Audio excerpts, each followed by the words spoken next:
انت عامل بالظبط زي الفلاح اللي قاعد قدام باب بيته وعمال يروح واللي جاي يقول له اتفضل، ويشربوا شاي ويشربوا قهوه ويشربوا مش عارفه ايه، واهل بيته جوه جعانين. يعني انتوا ليه مصممين تدوسوا على الناس اما تكرهوها في عيشتها؟ انت هترفع الدعم ايه؟ احنا مش لابسين حاجه من تحت يا فندم. المعونات اللي عماله تروح بره، طب ما انت عندك ناس مطحونه. طلعنا من سنين اتكلمنا ورغينا وقلنا الاسعار والدنيا والستات هتنحرف والرجاله معدل الجريمه هيزيد ومحدش سمعنا. مفيش ودان. نعمل ايه؟ نسرق ولا نقتل ولا ناكل حق بعض ولا ننزل نتاجر في مخدرات ولا الستات تنزل تبيع نفسها ولا نعمل ايه؟ الحوجة هتحلل للناس الحرام، هتخلي الناس تحلل لنفسها. لما يبقى واحد مش لاقي هيحلل لنفسه الحرام.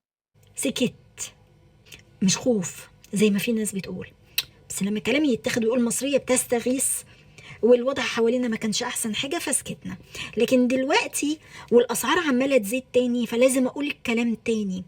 حلو الستات اللي عماله تتاخد كل يوم والتاني من على تيك توك بسبب البلاوي اللي بيعملوها، انا ما بقولش ده صح وما ببرروش، بس في ناس نفوسها ضعيفه، في ناس عندها اولاد، في ستات ما بتعرفش تشتغل، هتعمل ايه؟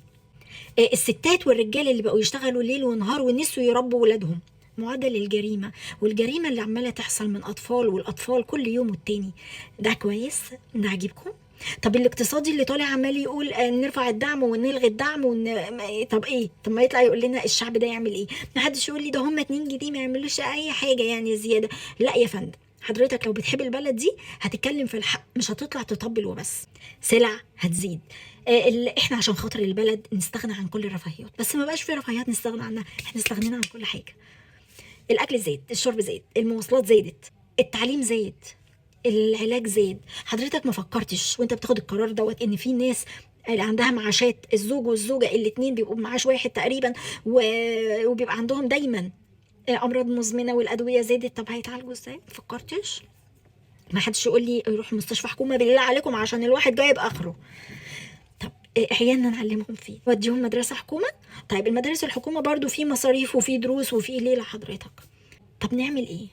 نستغنى عن ايه؟ معاشات تكافل وكرامه اللي هي لا علاقه لها بالتكافل ولا بالكرامه. طب المطلقات اللي بياخدوا نفقه ملاليم هيعملوا ايه؟ طب الارامل هيعملوا ايه؟ طب الناس اللي ما عندهاش دخل ثابت ولا عندها عائل يعملوا ايه؟ طب الناس اصحاب اليوميه اللي بيشتغلوا ب100 وب200 جنيه ده يوم ما يشتغلوا يعني هيعملوا ايه؟ طب كل دول هيعملوا ايه؟ لما البنزين بيزيد السلع بتزيد، لما البنزين بيزيد المواصلات بتزيد، ويقول لك مش عاجبك يا استاذه ما تركبيش، تقول لي ما يركبوش، الناس تعترض، لا السواقين كلها متفقين، واللي مش هيروح الشغل هيتخصم له، واللي عنده مدارس واللي عنده جامعات واللي عنده امتحانات الناس هتركب غصب عنها، لان ده ما بيبقاش حاله فرديه، ده كلهم متفقين على الوضع ده. طب احنا بقى المفروض مطلوب مننا نعمل ايه؟ يعني انتوا ليه مصممين تدوسوا على الناس اما تكرهوها في عيشتها؟ يعني ده احنا بنقول الحمد لله احنا زقه لقدام، احنا عندنا افراح كتير قوي الشهر ده، ليه تكتموها كده؟ ليه؟ المعونات اللي عماله تروح بره، طب ما انت عندك ناس مطحونه تستاهل المعونات دي وحياة ربنا. حضرتك ما تعرفش، تعالى وانا اوري لك. الناس اللي بتتجاب من بره تتعالج في مستشفياتنا في افضل المستشفيات احنا عندنا هنا ناس تعبانه ومريضه وعندها بلاوي سودة ومش عارفه تتعالج، مش عارفهم برضو، تعالى اوريهم لك. الناس اللي حضرتك بتجيبهم وتقول لاجئين ولا نفتح لهم البلد، لا احنا عندنا ناس هنا مش لاقيه تسكن، شباب مش لاقيه بيوت، اسر كامله كانت ساكنه ايجار وعقدهم خلص ومش لاقيين حته يروحوها، برضو مش عارف، تعالى وانا اقول لك.